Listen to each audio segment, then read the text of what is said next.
Hi viewers, and a warm welcome to another episode of Today's Parent, where we not only connect you with experts but provide you with information to make your parenting journey a bit more easier. I'm your host, Christine Kasina.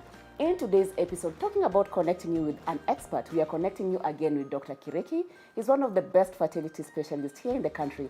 And today we are talking about premature ovarian failure. It's something that a lot of you have sent questions about, and today we want to address that. Dr. Kireki, welcome to another episode, and it's a pleasure to have you again. Dr. Kireki, I'll be honest with you, when it comes to premature ovarian failure, it's something I was not aware about and I've not heard in my circles. It's not something I've heard a lot of the women talk about it. Actually, you may not hear a lot about it because it happens quite rarely comparative to other issues which ladies come to us with. When you talk about premature ovarian failure or premature ovarian insufficiency, it basically means that there is a patient. Most of the time they are young patients, and they come to you because they've been trying to have a baby and it hasn't worked. Right. We have eliminated all the other reasons. When you do their hormone, their blood test to look at their hormone levels are all over the place. Okay. I can give one example which I had this last week, where there was a young lady, young 26 or 27 years old, which is a young lady basically. She had got married and they've stayed 1 year. And they have been trying to have a baby. I mean, the expectation is that a year after marriage, you should be having, at least you should be pregnant. When I went through the history, one of the questions that we normally ask is, how often do you have intercourse? And it's quite normal. That is a young married couple. They have intercourse regularly, actually daily. They don't use any contraception, and a year has passed, and there is no showing. There is no pregnancy. The gentleman has another wife, an elder wife, who has 4 children. Right. So there could be something. So the first thing is there could be something with this young lady. She came from, I think, from the northern part of Kenya, somewhere. Okay.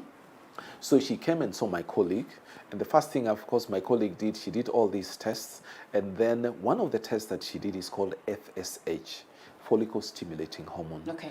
Now, follicle stimulating hormone, what actually it does is a hormone which tells the ovaries to actually produce an egg or eggs for that matter. Right. Now, in young ladies, this follicle stimulating hormone in the reproductive age or in the reproductive period should be actually less than 10, equal to or less than 10. But in this lady, it was, I think, 56. That's high? Very high. Very high. We expect it to be that high in patients who are menopausal or postmenopausal. Okay. So here is a scenario. You have a young lady of 26 years old with an FSH of 56. So the first thing that comes to mind is actually premature ovarian failure. There are several reasons why a lady can have premature ovarian failure. So the first question we ask, have you had any surgery, ovarian surgeries? Because if you have a cyst or there are cysts on the ovaries and surgery is done, and if the surgeon is not very careful, he or she can actually remove quite a bit of the ovarian tissue, which actually has normal ovarian, which has follicles, and this will actually lead to premature ovarian insufficiency or premature ovarian failure. So that is number one.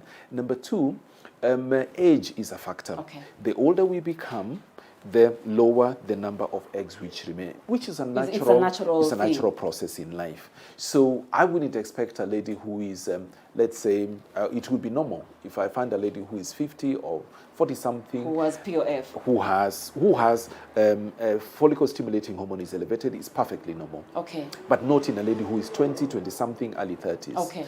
The other issue is one of the other reasons could be because of chemotherapy. There was a patient I had who actually had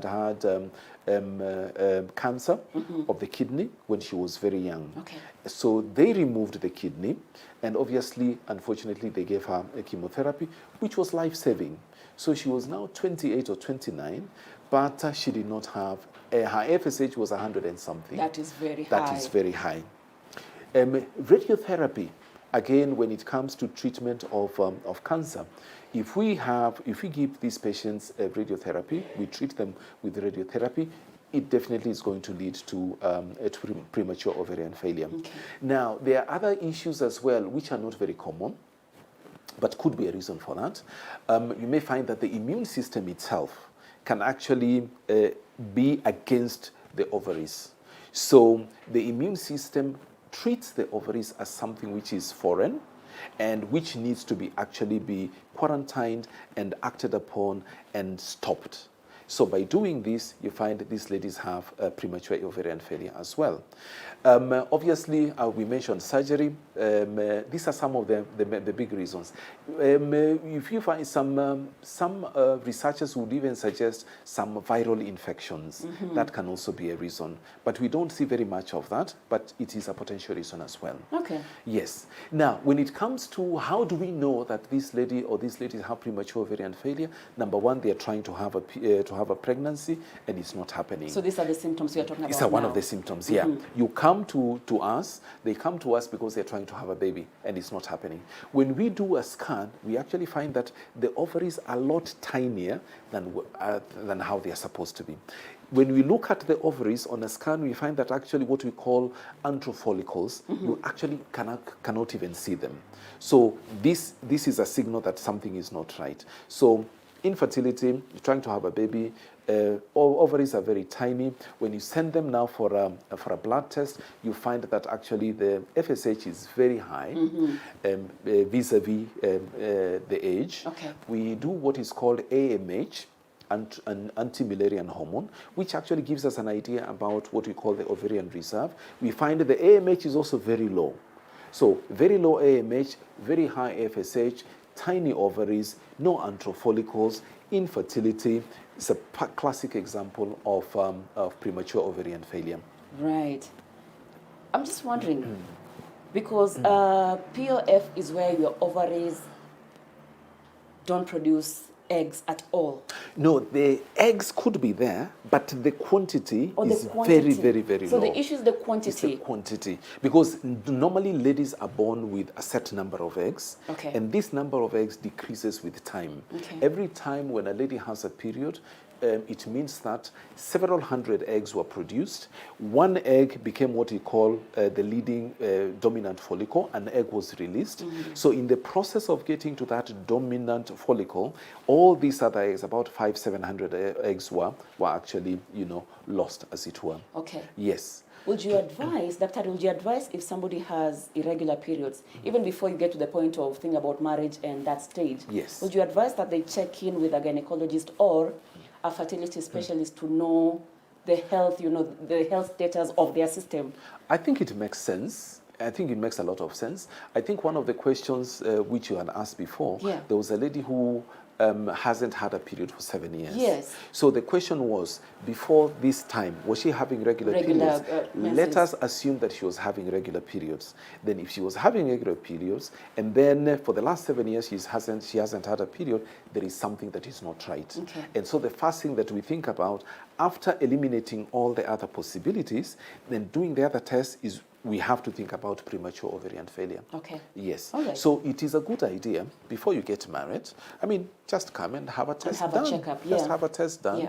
A simple blood test. Do a scan. I think it's a small investment vis-a-vis, waiting that long, and then having to deal with it then could be a bit late. Yes. Okay. In terms of psychologically as well, because most of these ladies, when they come and we tell them, you know what? Yes, there is a problem. And this is the problem. But they say, in my family, all my sisters have children. They are very, very productive. They are very, very fertile. Then why me? Mm-hmm. And then, we have to find a reason to say, well, the problem is not you. The problem is your system, basically. Yeah. And that is beyond you and is beyond anybody else. Okay. Dr. What are the effects of polycystic ovaries? Ovarian failure. Yeah. The effects of premature ovarian failure. I think number one is you will not be able to have a baby, your own genetic baby. In that, if you have premature ovarian failure, the quantity of the eggs is very low. Like you mentioned, yes. So even if we try to stimulate you, we may not get any eggs. Or if we do get an egg, we may get one egg, maybe two eggs, poor quality. If the eggs are poor quality, most probably the embryos will be poor quality. Okay. The chances of them, implanting are also very low. So I advise the patient, say, look, it's a very expensive procedure to go through. And if you're going to go through this procedure and you invest so much money in order to get one egg or two eggs which are of poor quality, it does not make a lot of sense. However, there are patients who say, you know what, let me try. At least I will know that I have done everything, within my ability to get my own child. Once we've crossed that line, then I can think about other possibilities. Okay. So the effect is that, number one, the periods can be regular or they may not be there. Okay. Okay.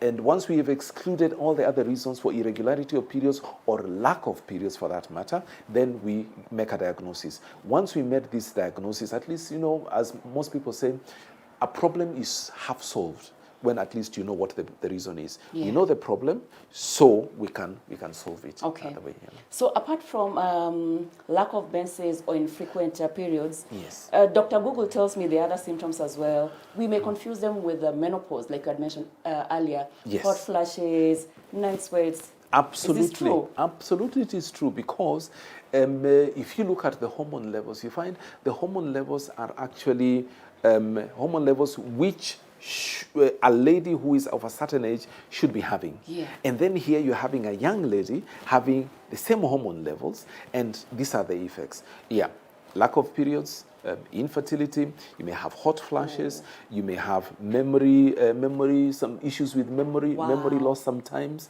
you may have palpitations, mood swings, etc., etc. And then later on, you can actually have issues with the whole body system. Osteoporosis can set in, and so on and so forth. High Even blood when pressure. you're young, as young as you are. Exactly, because basically what we are saying, or what your body is saying, it is not producing the female hormone, the estrogen, which actually makes women be women. Yeah. So think like women, behave like women, the body to be a female body. So it is not there. So in the lack of it may be very, very small quantities, which are not enough to actually sustain the body to behave the way it is. So in the case of that, people don't actually know, we actually don't think about it, that actually that estrogen makes you think, so psychologically, makes you think like a lady. Your organs, all your organs, in order for you to have a period, you need that estrogen. In order for you to have an interest in actually having intercourse, you need that, also that estrogen. Then low libido is another side. Low libido is another well. one. In order for your vagina to be actually well hydrated, you need estrogen. So if it is not there, you'll have dryness of the vagina. So nobody wants to have intercourse when the vagina is dry. Yeah. It's problematic, it's painful, and so on and so forth. Okay. Now, another thing is that the protection in the vagina is basically because of estrogen, because it is acidic. What you call the pH in the vagina is acidic. Okay. So the older we become and we lose this estrogen, we lose that protection, there are chances of infections which are a lot higher, and so on. So it is a whole plethora of actually symptoms and signs and things which are going to happen because that estrogen is not there. And estrogen, most of it is produced by the ovaries. A bit of it can be produced in the fatty tissue, but is a small percentage. So there we go. We remove that estrogen, or we have very little of it, we have all these symptoms, unfortunately, at a very young age. Dr. You've just seen my expression. I'll stop you there so we can take a short break. No and then when we come back, we'll talk about the diagnosis part and the treatment as well. No problem. All right then. Thank you very much. In today's episode of Today's Parent, we have Dr. Kireki, who's a fertility specialist. We are talking about premature ovarian failure. We've talked about the causes and what it is. When we come back from the break, we are going to talk more about treatment and diagnosis. Don't go anywhere.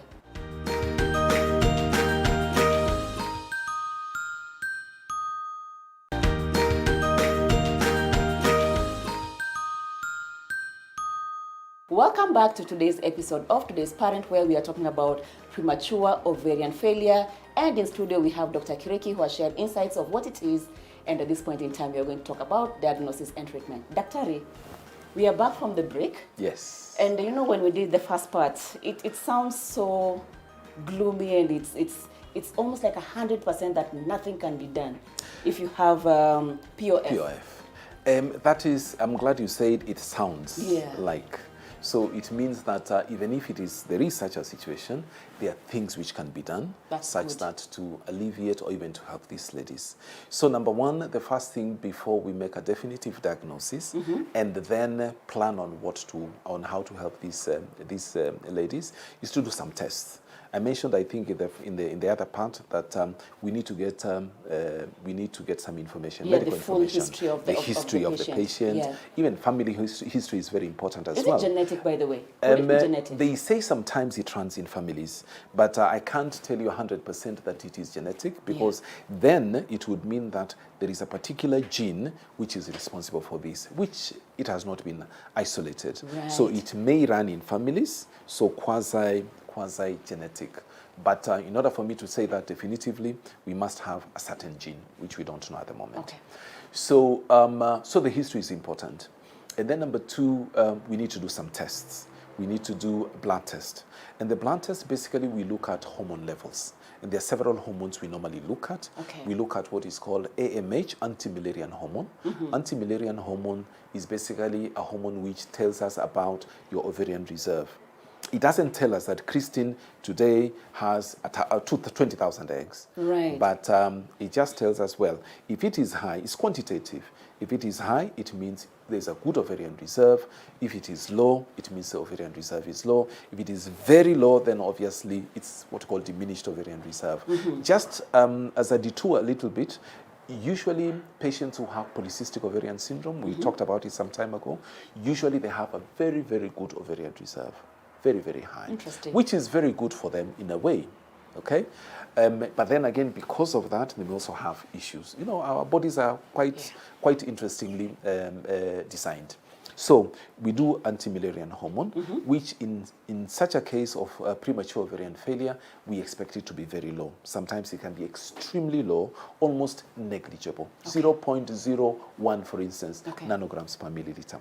Now, we do follicle-stimulating hormone. As I remember, I mentioned follicle-stimulating hormone is the hormone that produced by a part of the brain called the pituitary gland. Is the one which actually tells the ovaries to actually produce an egg, which is going to be utilized in that cycle. Right. We expect normally, under normal circumstances, FSH is supposed to be less than 10. But in such a case of premature ovarian failure, it's usually quite high. It can be 50, like the patient I talked to you about.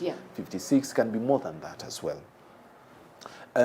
We do also TSH, that is thyroid stimulating hormone. This is basically to make sure that the lack of periods, because these patients usually don't have a period, the lack of period does not have other issues, is not related to the thyroid gland or to something else. Right. Okay. We also do what is called prolactin. A high prolactin level, hyperprolactinemia, can also be a reason of these patients lacking or not having a period. What does prolactin do to the body? That one is another topic altogether, but just to give a signal. Prolactin is a hormone also produced by the pituitary gland. It's the one which communicates with the breasts and tells the breasts produce milk. Okay. A very normal situation when a lady is expectant, because it is naturally produced that way, because the body knows that there is somebody there on the way, who is actually going to be a consumer of this milk. God has created us in a fantastic way. For those ones of us who think about evolution, I don't think evolution has anything to do. This is a master design. It's very interesting, and you're a scientist for that matter. It's a master design. Christine, it's not possible. I mean, that this was a mistake, you know, from a big bang. By chance? No. A big bang in a vacuum? It's not possible. I'm with you on that one. It is not possible. So prolactin, actually, if we have elevated levels of prolactin, what they actually do, they go and suppress what is called GnRH. So the GnRH is actually what tells the pituitary gland to start producing follicle-stimulating hormone, LH, and so on and so forth. So it actually stops the normal reproductive cycle, and your body thinks that you are pregnant, even though you are not pregnant. So we also need to. So we need to eliminate all these other possible reasons of lack of periods. So that is how you diagnose. That is how we diagnose. But before we even finish, we also need to do a scan. What does the scan tell us? Sometimes you have these patients who come and they say, I've never had a period before. So what is the problem? Could the problem be on the ovaries? Could the problem be in the womb? Etc, etc. Sometimes you find these patients don't have a womb at all. So we also need to eliminate that as a possibility. But then an indicator which can actually give you a sign that the womb is there is that they have had periods before, they have been irregular, but then they say from a certain time, Daktari, from last year, from two years ago, my periods started becoming irregular, and then they stopped. So then there is a problem. Right. So we need to have a look at that. Now, once we have collated this information together, we look at the AMH is very low, FSH is elevated, the womb is there, the ovaries are tiny, she has been trying to have a baby, it hasn't worked, so there is infertility, which is secondary to premature ovarian failure. So we have a diagnosis. Okay. So now how do we proceed from here? So now we are talking about treatment. Now we are talking about possible treatment options. Exactly. Right. Now, the patient will tell us, you know what, I've been trying to have a baby. So we have to address the issue of infertility. And another one will tell us, you know, I don't know what is happening.